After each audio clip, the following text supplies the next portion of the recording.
Kami dari kelompok 7 yaitu kasus perkawinan dini. Kelompok kami beranggotakan Aina Rama, Felicia Nenggolan, Muhammad Nabil, dan Syafira Santika. Teori singkat dari pernikahan dini. Pernikahan dini adalah pernikahan yang berlangsung lebih cepat dari usia produktif, yaitu kurang dari 20 tahun untuk wanita dan kurang dari 25 tahun untuk pria. Indonesia menjadi negara dengan angka perkawinan anak tertinggi ketujuh di dunia. Menurut survei sosial Kementerian Nasional tahun 2015, sebanyak 1 dari 4 anak perempuan di bawah usia 18 tahun pernah menikah.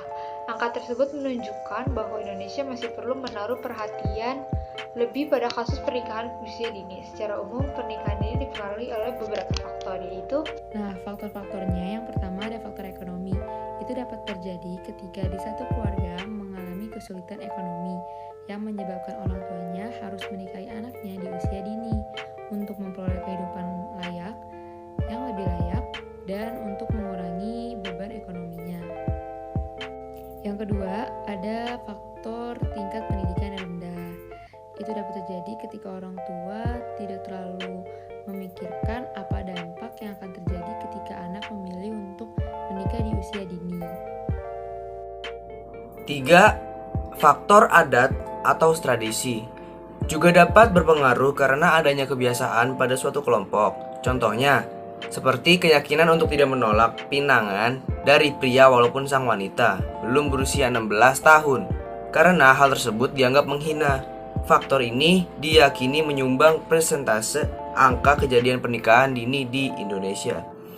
Yang keempat, ada faktor married by accident, yaitu menikah karena kecelakaan. Ya, biasa kenakalan remaja. Biasanya terjadi dikarenakan pasangan kekasih di bawah umur menjalin hubungan seks dan mengalami hamil di luar pernikahan yang menyebabkan pemaksaan melakukan pernikahan di umur muda.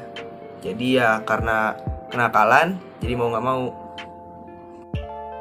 Yang terakhir ada upaya penanggulangannya. Sebenarnya banyak upaya yang bisa dilakukan dari diri mereka sendiri maupun dari orang lain. Contoh upaya yang bisa dilakukan dari diri sendiri adalah dengan berpikir lebih dewasa lagi tentang arti pernikahan itu sendiri, sehingga anak remaja lebih mengetahui resiko dari pernikahan dini. Upaya yang bisa dilakukan di luar dari berpikir secara dewasa adalah yang pertama, pemerintah menyediakan sarana-prasarana setingkat SLTA lebih banyak lagi dari sekarang sehingga orang tua tidak khawatir dengan gadisnya mengalami hamil di luar nikah. Yang kedua, pemberlakuan aturan-aturan untuk tradisi yang memberlakukan tradisi seperti ini sehingga tidak terjadi lagi pernikahan dini dengan melakukan pencatatan pasangan secara akurat. Yang terakhir, menjaga dan memelihara kembali isi dari aturan-aturan dan ketentuan yang lebih berat dan dapat menimbulkan efek jera bagi yang melanggar. Itu saja dari kelompok 7, semoga jawaban kita memuaskan. Terima kasih semuanya.